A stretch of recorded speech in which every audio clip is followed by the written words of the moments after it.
Hello, friends. Welcome into the Cowboys Report. I am Tom Downey here with some rumors to dive into, and we're getting going with a pretty interesting one from Fansided. How about trading Michael Gallup for Stephon Gilmore? I'm going to give this one 2 stars and start things off with a very bad take of I'm actually not sure how I feel about this. I've gone back and forth. That's why I gave it the 2 stars. Here's what Fansided put together. Stephon Gilmore and the number 15 overall pick go to the Cowboys. Michael Gallup and the number 10 overall pick go to the Patriots. There's a lot of pros and cons for both teams in terms of this potential deal. On one hand, both players are in the last years of their deal, and that makes them logical trade chips. Both teams, by the way, have different needs and depth. The Cowboys got 3 great receivers and maybe 1 or 1.5 good cornerbacks. The Patriots got a bunch of good corners and not that much to say at receiver. What gives me the most pause here is that Gilmore is definitely coming off of a down year and also suffered a partially torn quad. Now, both of these players probably going to try and get big contracts, right? I think Gilmore, though, at his age, is going to be a little bit more demanding about getting paid now rather than later. Gallup's also not coming off his best season. The numbers end up being pretty good for a number 3 option, 59 receptions, 843 yards, 5 scores, and it would have been better if it was Dak Prescott as opposed to Andy Dalton. As for Gilmore, look, he was the Defensive Player of the Year in 2019, but he was not as good in 2020. I didn't play in as many games because of injury, but look at these stats. The complete percentage, and these are all per Pro Football Reference, by the way, free and easily accessible. The yards per target go up. The interceptions and pass breakups plummet significantly. That's a bit of a red flag there. So, on one hand, I like the idea of getting Stephon Gilmore. I also wonder if maybe you'd be a little bit better served going after somebody younger. I get worried when I see 30 years old coming off of injury and not having his best year previously. So I'm going to let you guys make the decision for me since I'm being a coward, unfortunately. Would you trade Gallup for Gilmore? This is the pinned comment on today's video. So to get the ad break, scroll on down and type Y for yes or N for no. Now, next up are the Cowboys' intent on signing Dak Prescott. I want to believe this. They keep saying so publicly and privately. Their actions say a bit differently. So it's 3 stars and not 4. Jay Glazer says the Cowboys are intent on getting that deal done and says McCarthy loves him and the Joneses love him. Now, Glazer's the one who broke the Mike McCarthy hiring news. He knows McCarthy pretty well, so I fully believe him on that front. The only thing that gives me pause is we've heard this for years now. Truly, it's been years. Oh, we love Dak Prescott. He's our franchise guy. You know, we'll get it done. We just got to make the money work. And the money would have worked if the Cowboys had been proactive, and now they keep dragging their feet and blah, blah, blah. More on that in a minute. But it's going to be expensive. And I know Stephen Jones always tries to win the deal, but his art of winning the deal has been pretty ugly in recent years. And now it's even more expensive than what it was 5 months ago, and what it was 10 months ago, and 15 months ago. And it always goes up because the longer you wait, the more it costs you in the end. The per year number is going to come in around the Deshaun Watson deal. And that makes sense because outside of winning a national championship, we're being honest, guys, their NFL careers, they're actually pretty damn similar. And the newest guy always ends up getting, if not the most, pretty damn close to it. So will the Cowboys pay Dak this year? 1 for yes or 0 for no. Go ahead and get your votes in. I want to believe, but we'll see what ends up happening. Speaking of Dak Prescott, if you guys want a Dak jersey, pay attention. I'm going to tell you how to get one. Head over to BetUS. Chatsports.com/bet will take you right into that site. Use promo code Cowboys125 when you sign up and deposit at least $100. Once you do that, go place a bet. And then email us, cowboys@chatsports.com, and we'll get you guys hooked up. It is that simple. So think about it this way. You put down $100, right? You're going to get $125 to bet with on top of that. Put some money on the Super Bowl. Pretty easy, right? And you get a brand new official NFL Dak Prescott jersey. Email us once you've done it, or if you have questions, cowboys@chatsports.com. Speaking of Dak, are the Cowboys handling the deal correctly? No. They are not.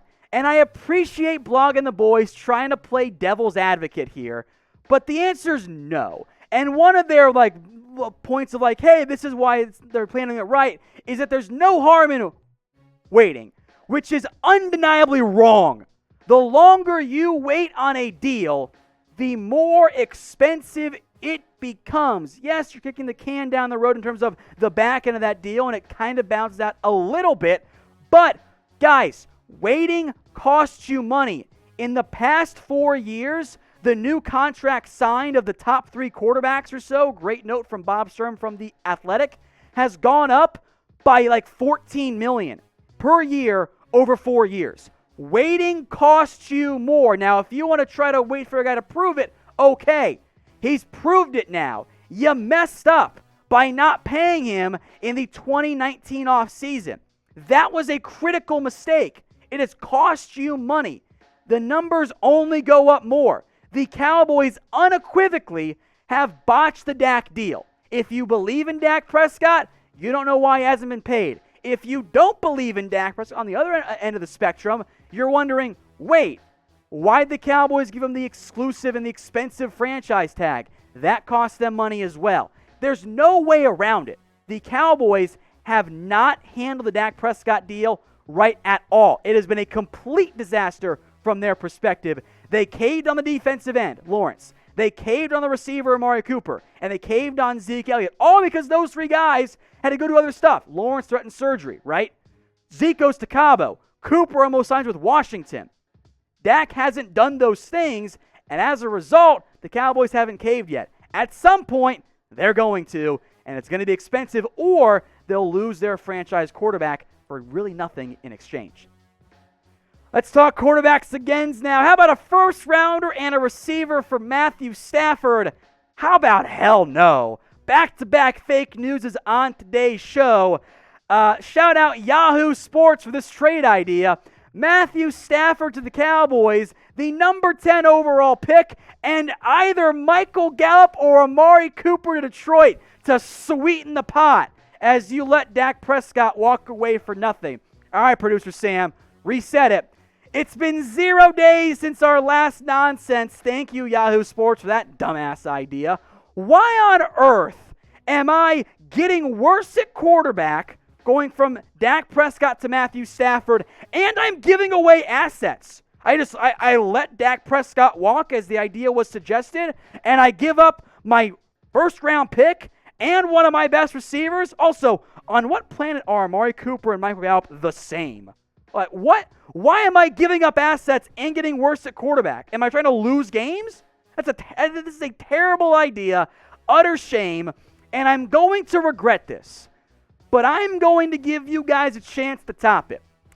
I want you guys to trigger me in the comments with some bad trade ideas. Now, I always regret doing this because every time I do it, I come back to the video later in the day or the next day, and I forget I asked for it, and I trigger myself by seeing bad trade ideas. So this is your opportunity to have some fun, be a troll in a fun way with some bad trade ideas. Let's talk draft now to wrap up today's show. 2 items, beginning with Christian Barmore. Taking him at number 10 overall, 1 star. I just can't get on board with it. I like Christian Barmore a lot. I think he could be a good NFL player. I also think that there's still some developmental stuff left to be done, and he also spent similar picks on lesser players, but upside guys in Tristan Hill and Neville Gallimore. And yes, he broke out over the last couple games for Alabama, but you're banking on upside. And at number 10, I just can't get on board with it. I'd rather have one of those corners. Now, if you want to trade down and take Barmore, okay, I'm on board with that plan. The production over 11 games ends up looking good because Barmore was dominant, especially in the college football playoff. I'm also old enough to remember when Kevin Dodd was dominant in the college football playoff or national championship game and was a huge bust in the NFL. Defensive tackle is a need for this team. You got Gallimore. Tristan Hill's coming off injury. Antoine Wood should be back as an RFA, as more of a run stopper. You need one more guy in there. So in the event that you can get Barmore at some point in round 1, I'd be okay with it. but I'd feel a hell of a lot better about it if I were to trade down. And that's how I ended up getting Christian Barmore. I like the player, don't get me wrong. It's a matter of, is he the best guy available? Is he the right pick at number 10? Again, if you trade down, I'll feel better about whatever move you end up making in the first round. That's why I put together an entire Cowboys trade down targets video. Christian Barmore, one of the top guys on that list. So if you missed that video, two things. I'll link it in the comments and in the description so you go watch it after this video is done. If you missed it, maybe you're not subscribed. Make sure you are. Hit that big red button so you don't miss any of the videos here at Chat Sports on the Cowboys Report. Let's talk Rashawn Slater now. More mock drafts linking him to the Cowboys. 2 stars on this one. This is the right now one of the bigger ifs for me when it comes to the Cowboys draft and offseason plan. Mel Kiper's latest mock draft had Slater going to Dallas. In the end, this all comes down to what they do with Tyron Smith and maybe if there's some unknown concern about La'el Collins right now. Slater's a good prospect. Opted out of 2020, but he held up really well for Northwestern. He allowed 0 sacks. There was 1 quarterback hit by Zach Bond and a handful of hurries. He played great for Northwestern. I would be, if you're fine at tackle, upset with the way this draft went down for the Cowboys. Here's what Kiper did. We'll go quickly on the first 5. Trevor Lawrence, Devonta Smith, Jamar Chase 3, Zach Wilson 4, Penei Sewell 5. Jalen Waddle goes 6, Justin Fields, and Trey Lance. So of the first 8 picks, all offense, and all but one of them is a quarterback or a receiver. Micah Parsons goes 9, and then Rashawn Slater goes 10. So you pass on both Caleb Farley, and you end up passing on Patrick Surtain as well. I don't love that with the way this current offense is constructed. Now, if Tyron Smith gets cut or he retires or you just do not believe in his health for him or even for La'el Collins and with his hip and out of shapeness from last year, if you don't trust both of those guys or one of them is outright gone altogether, okay, that makes more sense. If they're both gone, you probably got to take a tackle at 10. But if you keep Tyron and you keep La'el, I can't justify going Slater at 10. I'll look for a tackle later, as good as Slater is, but both corners were there.